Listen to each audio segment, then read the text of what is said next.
अस्सलाम वालेकुम जी।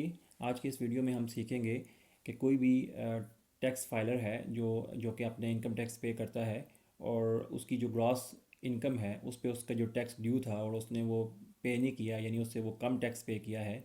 और जिस टाइम वो अपनी रिटर्न फाइल कर रहा था तो उस टाइम ये होता है कि एडमिटेड इनकम टैक्स जो है वो आ जाता है। इट मींस के उसने कुछ टैक्स मज़ीद देना है, कुछ टैक्स उस पर मज़ीद ड्यू है।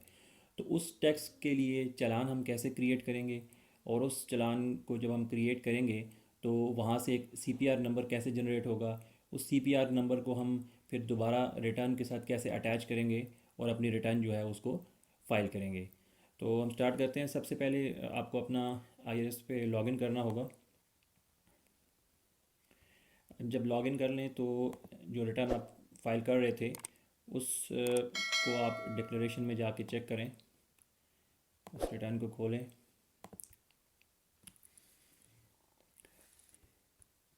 ये देखें, इनकी जो टोटल ग्रॉस पे है वो 10,15,768 रुपये है। और इस पे जो टैक्स इनका ड्यू था as per his tax bracket वो 20,788 रुपये था। जबकि इन्होंने जो पे किया हुआ है या जो इनके एम्प्लॉयर ने या इनके इदारे ने जो काटा हुआ था टैक्स, वो 19,783 रुपये था। और इनका 1,005 रुपये टैक्स ड्यू आ रहा था, या इसका एडमिटेड टैक्स आ रहा था। इसका मतलब ये हुआ कि इन्होंने 1,005 रुपये टैक्स पे करना है। अब ये 1,005 रुपये टैक्स कैसे पे करेंगी, उसका चालान जो है वो क्रिएट करना पड़ेगा। उसके लिए ऐसा करेंगे कि आप जो एफबीआर का ई पोर्टल है, यानी मैं एक नए टैब में खोलता हूँ, e.fbr.gov.pk, उसको ओपन करेंगे। तो आपने ई पेमेंट्स में जाके इनकम टैक्स को सिलेक्ट करना है। जब आप इनकम टैक्स को खोलेंगे तो यहाँ पे इनकम टैक्स ई पेमेंट का एक फॉर्म खुल जाएगा। उसमें आपने सबसे पहले टैक्स ईयर सेलेक्ट करना होगा। फॉर एग्जांपल टैक्स ईयर 2020 है। और उसके बाद यहाँ पे ऑप्शन आ रही है कि जो आपने बंदे का डेटा पुल करना है वो एनटीएन के थ्रू करना चाह रहे हैं या सीएनआईसी के। तो मैं सीएनआईसी सेलेक्ट करता हूँ यहाँ से, और जो नीचे खाना है उसमें सीएनआईसी नंबर एंटर कर दें।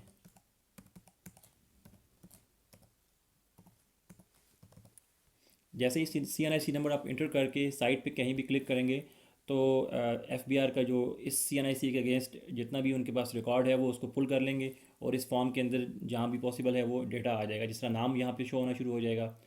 उसके बाद आप नीचे जो आ जाएँ डायरेक्ट टैक्स पेमेंट्स वाले सेक्शन में, तो इसमें कहते हैं जी टैक्स पेमेंट नेचर, ये किस तरह का टैक्स आप पे करना चाह रहे हैं। तो इसको मैं सिलेक्ट करता हूँ जी एडमिटेड इनकम टैक्स, कि मैं एडमिटेड इनकम टैक्स जो है वो पे करना चाह रहा हूँ। राइट। तो जैसे ही वो करेंगे तो उसके बाद मज़ीद कुछ डिटेल आपकी अकाउंट की जो है, आपके जो एफबीआर का अकाउंट है वहाँ से वो पुल कर लेंगे। और उसके बाद है जी tax payment section. Tax payment section कौन सा है जी, उसको सिलेक्ट करेंगे तो वहाँ से भी एडमिटेड इनकम टैक्स जो है सिलेक्ट कर लेंगे। राइट। देन आपने इसकी अमाउंट लिखनी है कि कितनी आप अमाउंट जो है वो पे करना चाह रहे हैं। तो जिस तरह अभी हमने देखा था कि 1,005 रुपये हैं जो हमने पे करने हैं। ठीक है जी, मैं अमाउंट को लिख के साइट पे क्लिक करूँगा तो अमाउंट इन वर्ड्स खुद से आ जाएगा। उसके बाद नीचे ईमेल और मोबाइल नंबर की ऑप्शन है, इन दोनों को आपने सेलेक्ट करना होगा। तो जैसे ही आपकी अब चालान की पेमेंट हो जाएगी, आप बैंक में जाके किसी भी नेशनल बैंक में आप जाके इसको पेमेंट करते हैं तो आपको ईमेल और मोबाइल पे इंटीमेशन मिल जाएगी इसकी कि आपकी पेमेंट हो गई है, सीपीआर जनरेट हो गया है। ईमेल यहाँ पे लिखता हूँ मैं, मोबाइल नंबर भी लिखता हूँ यहाँ पे। ठीक है जी। जब ये सारी चीज़ें फिल हो जाएं तो उसके बाद नीचे आप ये क्रिएट की ऑप्शन आ रही है। तो जैसे ही क्रिएट को क्लिक करेंगे तो आपका इस 1,005 की अमाउंट की चालान जो है वो जनरेट हो जाएगा, क्रिएट हो जाएगा। और वो चालान कुछ इस तरह का होगा, इस तरह का चालान बन जाएगा। इस चालान को आप किसी भी नेशनल बैंक में लेके जाएं और जाके वहाँ पे जमा करा दें, और वहाँ से आपको एक सीपीआर नंबर मिल जाएगा। और उस सीपीआर नंबर जब आपको मिल जाए तो देन आपको अगेन अपनी आईआरआईएस की लॉगिन करके और वहाँ पे जाके आपने इसको अटैच करना होगा। उसका तरीकाकार क्या होगा कि सबसे पहले आप जाएंगे पेमेंट वाली ऑप्शन में। उसी ये फॉर्म की वही जगह है जिस फॉर्म पे हम डाटा सारा फीड करते हैं, वहाँ पे एक पेमेंट का ऑप्शन आ रही होती है। इसको आप पेमेंट की ऑप्शन को क्लिक करें। तो जब ये पेमेंट वाली ऑप्शन खुल जाए तो नॉर्मली होता ये है कि जब आप अपना चालान पे कर देते हैं, उसके बाद मोस्ट प्रॉब्ली विद इन 1 और 2 डेज़ जो बैंक है वो अपना रिकॉर्ड इसके साथ सिंक कर देता है। तो आपका जो रिकॉर्ड है उस चालान की जो डिटेल है वो यहाँ पे आपके इस फॉर्म में शो होना शुरू हो जाती है। लेकिन उसका उसको चेक करने का तरीकाकार क्या है, ये देखें सीपीआर नंबर है, डेट है, अमाउंट है, डिस्क्रिप्शन, अमाउंट, टैक्स ईयर, ये साथ एक प्लस का बटन बना हुआ है। ये इसको आप जैसे ही क्लिक करेंगे तो ये देखें, ये जो सीपीआर नंबर है यानी वो ऑलरेडी इसके साथ अटैच हो चुका है। ठीक है, ये ऑलरेडी हम पे कर चुके हैं तो वो ऑलरेडी अटैच हो चुका है। ये अमाउंट कोड आ रहा है, ये अमाउंट 1005 रुपये। तो इसको यहाँ से आप सेलेक्ट करके करेंगे तो वो अटैच हो जाएगा। जस्ट इन केस अगर वो यहाँ पे नहीं आता तो ये जो ऊपर सर्च बटन है यहाँ पे आप सीपीआर नंबर या अमाउंट लिख के या कोड जो पीएसआईडी कोड होता है वो कोड लिख के यहाँ से सर्च करके तो भी आप उसको अकाउंट को यहाँ से जो है फैच कर सकते हैं, उसकी डिटेल को फैच कर सकते हैं। तो ये चूँकि शो हो रहा है तो उसको मैं यहाँ से सिलेक्ट करता हूँ। तो जैसे ही मैंने सेलेक्ट किया है तो वो डिटेल सारी जो है यहाँ पे आ गई है। ये देखें, ये सीपीआर नंबर आ गया है, ये डेट जिस डेट को सबमिट हुआ है, ये अमाउंट कोड, और उसके बाद ये अमाउंट आ गई है, टैक्स ईयर आ गया, ये आ गया जी। तो उसके बाद मैं ये करता हूँ कि अब मैं जाके डेटा में दोबारा से इस चीज़ को चेक करता हूँ कि क्या आया वहाँ पे भी ये शो हो रहा है कि नहीं हो रहा। ठीक है जी, ये मैं डेटा में जाके इसको, और ये कंप्यूटेशंस में जाता हूँ मैं, और इसको एक दफ़ा कैलकुलेट कर लें। ठीक है जी,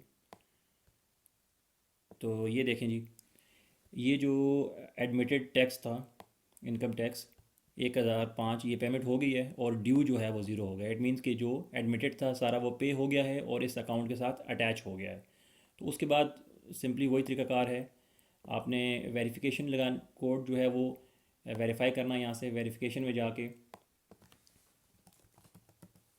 ठीक है जी, इसको वेरीफाई करेंगे। ये code verified, code successfully verified. ठीक है जी, ये कोड वेरीफाई हो चुका है। अब हमने सिंपल यहाँ से जाके सबमिट का बटन प्रेस करेंगे और ये हमारी ट्रांजैक्शन जो है यहाँ से सक्सेसफुल हो जाएगी, और हमारा जो रिटर्न है वो यहाँ से फ़ाइल हो जाएगी। ये मैं इसको यस करता हूँ, ये रिटर्न जो है ये फ़ाइल हो चुकी है जी। अब इसको चेक करने के लिए आप देख सकते हैं कि अब मैं ड्राफ्ट में देखूँगा तो ड्राफ्ट में वो अब शो नहीं हो रही है। जब जैसे ही मैं कंप्लीटेड टास्क में जाके देखता हूँ डिक्लेरेशन, तो ये 2020 की जो है इनकम टैक्स रिटर्न यहाँ पे फाइल हो चुकी है। तो इस तरह जी आप बहुत इजीली अपना सीपीआर जनरेट कर सकते हैं, and you can attach that CPR with your IRIS return file. अगर आपको ये वीडियो पसंद आए तो इसे लाइक ज़रूर कीजिएगा और दोस्तों के साथ शेयर भी कीजिएगा।